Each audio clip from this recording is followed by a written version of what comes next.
What's up, everybody? This your boy G_Money Raiders, aka Galen, coming to you with another edition of my take. Today, I come with a video. I would have did it tomorrow after the game with Seattle, since it's the final preseason game. But today, I'm coming with a video about our Raiders and the situation with Khalil Mack. And I kind of want to ask you guys, as people who are Raider fans and true Raider fans, how do you guys feel about the Khalil Mack situation?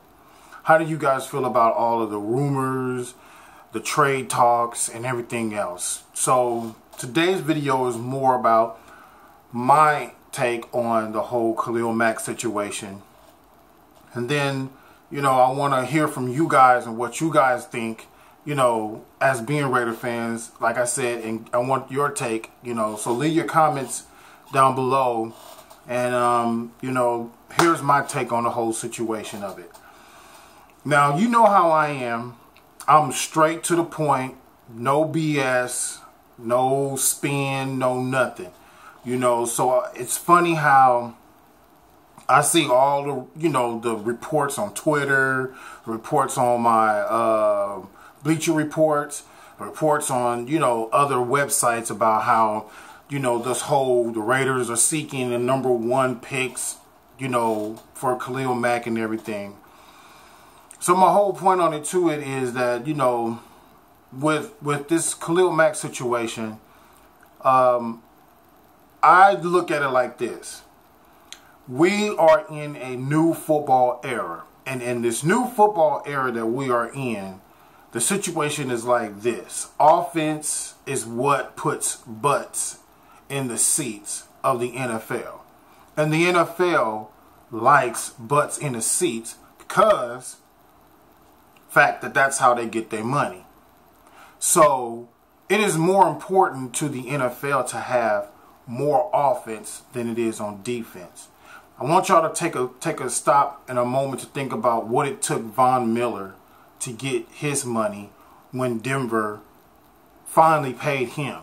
And when Denver finally paid him his money, and remember what Von Miller was seeking and asking for in guaranteed money wise, it was at that time, he wanted to be paid like a quarterback. And NFL teams, if y'all really stop and think about it, don't put a lot of stakes on the defensive side like that, because they feel like the defense, you can move parts and find people and be cheaper on the defensive side and get away with it, as opposed to, because the rules, the quote-unquote rules, are predicated for offense. So to me, if the rules were even on both ends, then yeah, you would start to see more people, more teams, should I say, go out and about and, get their defensive players and then pay that one defense or two, pay that defensive player. The whole marquee has always been in the NFL since I've been watching the NFL, and I've been watching the NFL back in the 70s. And it's always been the quarterback. It's never really been about paying a high defensive player or going into paying one particular person on the defensive side of the ball this substantial amount of money. Now, I'm not saying they've never paid defensive players, because they have, because I go to the Von Miller situation. But, like I said before in my last video, with us being Raider fans, we have to remember two things in this situation. The Raiders have always been, money-wise, not too, let's say, money, strapped with a lot of cash. They've never been that NFL team, because Mr. Davis was old enough to the point to where he didn't, he wasn't looking to be local big. He was more looking to be global big, and that's the whole thing of what he was going off on, and hence the whole Raider Nation is because everywhere you go, you say silver and black, everybody knows. So the point that I'm making is, the only way this is going to come out is if the Raiders are going to have to pay Khalil Mack. Now, to me, with Khalil Mack being picked first in the same class as him and Derek. They came out in the same class. And as you know, they paid the quarterback because it's hard to find a quarterback in this league. And the league, like I'm saying to y'all, don't look at defensive players as the cornerstone to their franchises like quarterbacks. So, but in this circumstance, in this situation,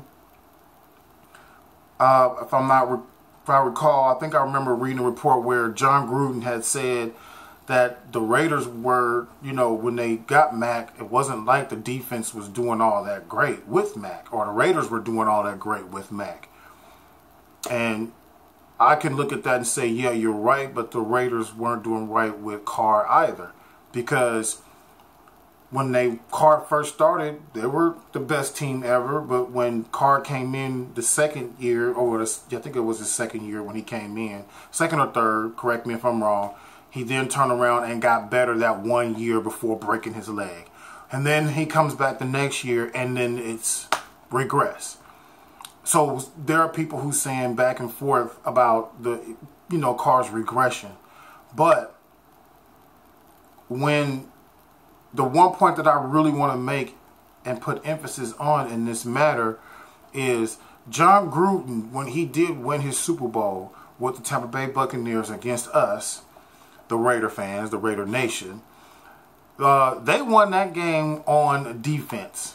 And if y'all know, they won that game off of 3 interceptions. And then, 3 interceptions. One of them was taken back by Brooks, the middle linebacker, if I'm not mistaken. Like I said, you can always correct me if I'm wrong. And I'm trying to understand, like, why Reggie McKenzie and them aren't really paying Mack. Because the only conclusion that I keep writing to people and saying, I go back to the Donald Penn situation. And that is that they want Mack to be in camp so that they can work on a deal. And that they can work out something. Because we already can go only by what we saw through Donald Penn. And that was, they kept their promise when Reggie said, if he comes into camp, we can talk, we can negotiate, we can do what we need to do. Now, I don't know if it's Mack's agent that's telling Mack to don't, you know, hold out and wait, you know what I'm saying? I didn't think it would go this long, period.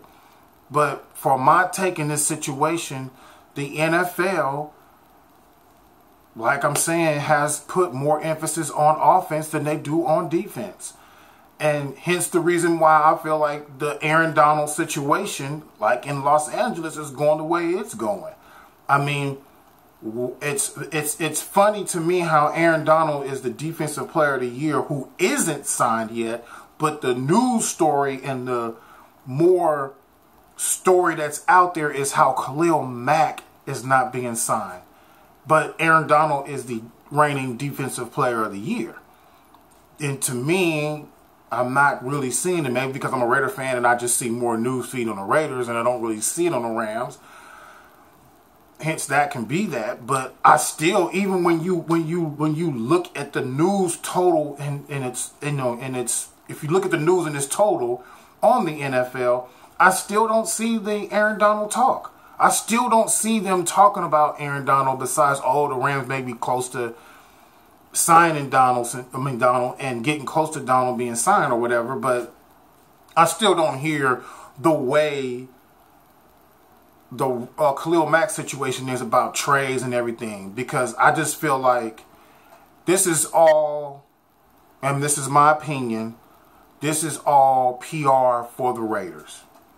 Because the more that people are generating talking about the Raiders and this Khalil Mack situation, it's producing more PR for the Raiders to get more, to conjure up stories, you know, to get the team to get more of the pub. That's just the way I see it. Okay? Because to me, Mack was your #1 pick. Okay? If you felt that Derek Carr was the #1 guy in your quarterback book at the time when y'all was drafting in that class, you would have drafted Derek Carr first. Because I believe nobody would have been mad at Oakland had they drafted Carr first and then drafted Mack, and then Carr gets paid first before Mack. Nobody would have been like, what's going on?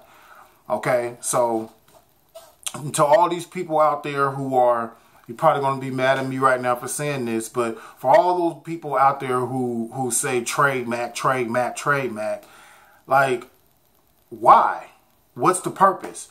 You have, it's been a long time that I can even think of. I have to go all the way back to Greg Townsend, Howie Long, to, you know, at Lyle Alzado, guys like that, to where the Raiders had a threat on defense. I mean, even when we had Chester McGlockton, teams, you know, they weren't like, ooh, we gotta watch McGlockton. Teams weren't afraid. Hell, even when we had Lamar Houston, teams weren't afraid. You know what I'm saying? I mean, it's been a long time, is the point that I'm making, that we've had a defensive player that literally puts fear on the defensive coordinators, offensive coordinators on other teams, and be like, man, we got to worry about 52.